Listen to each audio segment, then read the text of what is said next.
ghiba, that I mentioned about the famous hadith of Hind, that it was permissible. And so there are other areas that ghiba is permissible in. And the ulama mention 6 specific areas, although you could find other times it would depend on that. But it's important to remember, there's a saying that's attributed to the Prophet ﷺ. It's mentioned in the books.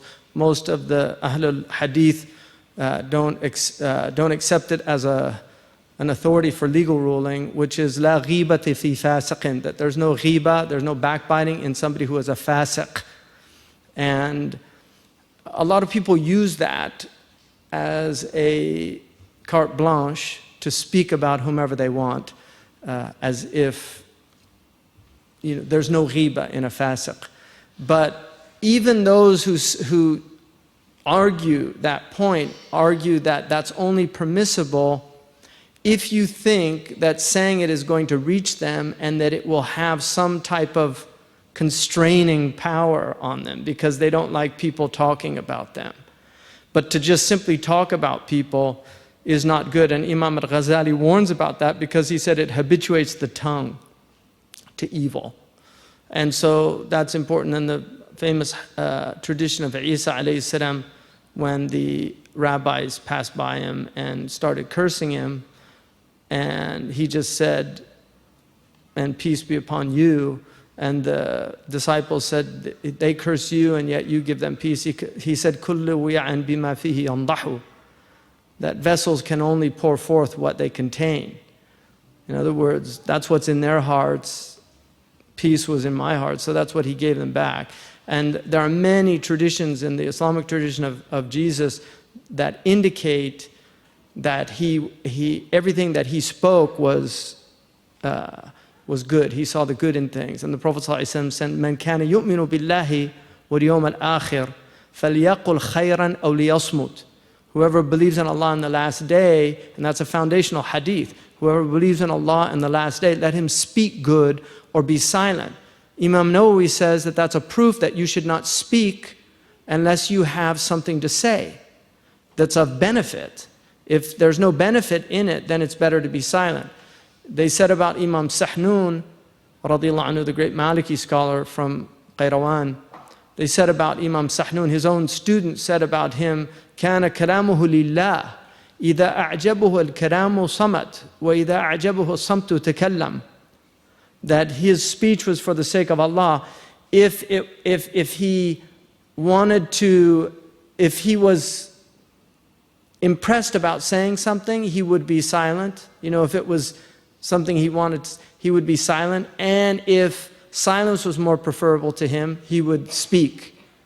So he was doing mujahada, or fighting his self in speaking or not speaking. So that's something to remember. So anyway, in the Aqidah of Imam al-Laqani, he actually mentions ghiba in his Aqidah, which is unusual because a lot of Aqidahs don't do that. But he, at the end of his Aqidah, he talks about Muslim ethics.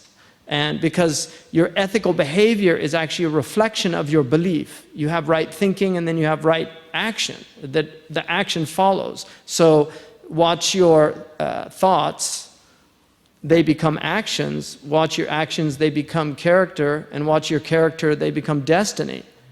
Right? So character is destiny. It's one of the ancient Greek sayings. Character is destiny. That will be your fate in life. So it begins with your thoughts themselves.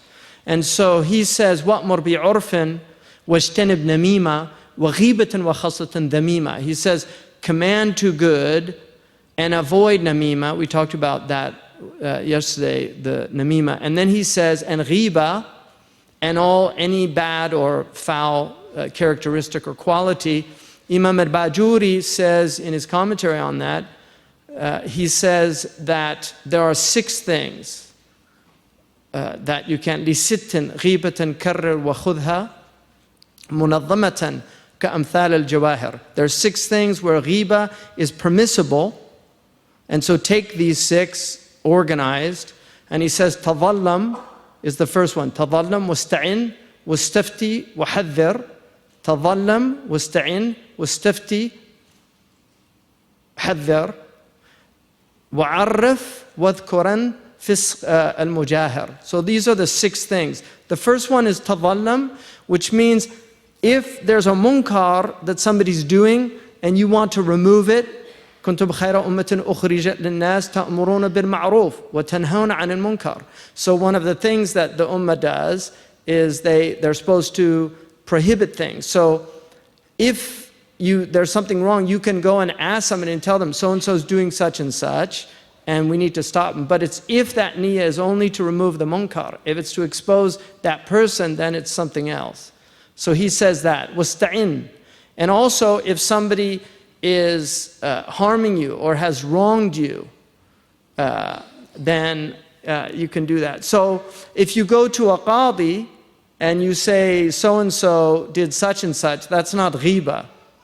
So you can tell them what they did. In fact, one of the reasons they say talaq is so bad is because it ends up 2 people that were part of a house, when they split up, they have to give reasons very often and court and do all these exposing. There's a hadith that's mentioned that a lot of people misunderstand, which is al-mar'u la yusaru an darbi imra'atihi, that a man's not asked about striking his wife, which is not a hadith that indicates that you can strike your wife, because the Prophet ﷺ prohibited domestic violence. But that hadith is actually because it will lead to backbiting about the wife. So it's like you don't say, my wife told me that you hit your wife. What'd you hit her for? Well, she was doing such and such. And so that's what, in the commentaries, that's what they actually mentioned that was about. It was about to do sitr. And Ibn Umar, after he divorced his wife, somebody asked him, why did you divorce her? And he said, are you asking me to backbite? Well, what do you want? So tell you how bad she was? Or why I didn't, want to be married to her anymore? So that's part of it. And then he says, for fatwa, you can say, if you ask a faqih, my husband is doing this, that, or the other, or my wife is doing this, that, or the other, it's not backbiting. Or I went into partnership with this person and he did this, that. That's not backbiting. And then hadhar is to warn somebody about the company of another person that they know it's wrong, that you can do that. And then also arraf, wa'arraf is ta'rif. So if somebody's known for something, like he's known to be, he's called al-a'raj, and you find this very common in the Arabic nomenclature, that you have people that have these titles, like al-a'mash or al-a'raj, or so you'll find this in Arabic surnames where they say these things. But those, if a person is actually a'raj, because usually it came from somebody who was a'raj, and then it becomes a family laqab or epithet. What? A'raj is like lame, somebody who's lame. And so if you want to tell somebody about somebody who you mean, and you say al-a'ma, the blind person, if they're known for that, then it's permissible.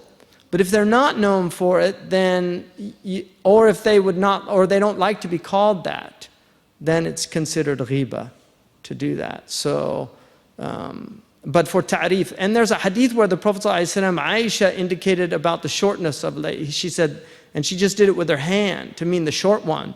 And the Prophet said, you just spoke ill of her.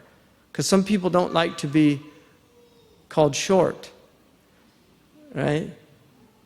Short in relation to what? Right? Because like when I was on Hajj, I was in a group of Malaysians and I really felt tall for the first time in my life. So if you're in certain countries, people are actually, if you go to America, it's like Rocky Mountain High. You're just like, because they're all drinking this hormone-filled milk and eating the hormone chicken. So you get these poor Pakistanis that migrate to America and they're like 5'6", and their kids are like 6'4", and they think it's good nutrition. Right?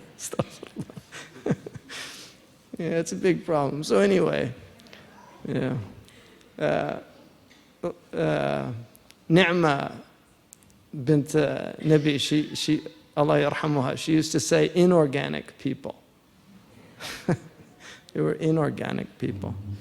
So anyway, those are and then the last one is fisq al-mujahir. If somebody is a fasiq who's mujahir, they're open in their fisq, then you can tell people about that, but it has to be for a reason. It's not just to simply talk about them. And one of the Salaf mentioned something about, Ibn Aoun mentioned something about Al-Hajjaj that people didn't know. And Ibn Umar, he said, Sa'id, I think, said, do you think Allah won't لا ينتقم له كما ينتقم منه? Do you think Allah will not come to his aid just like he will take revenge on him for the sins he... In other words, don't think you could just talk about somebody just because he's a bad person or tell people what. No, people have a hurma, right? Everybody has a hurma. And a lot of the things that are said about rulers are... We don't know. People say things about them all the time and they don't really know. They don't have witnesses. And that's qadf if they say things. I mean, some of these people go and do things out in the open, but some don't. And so to speak ill of them and not just to speak ill of them. And Sidi Mayyara, in his commentary on Ibn Ashar, he says that to speak ill of the hukam is al-khawdu fil batil. It's just to speak and waste your words.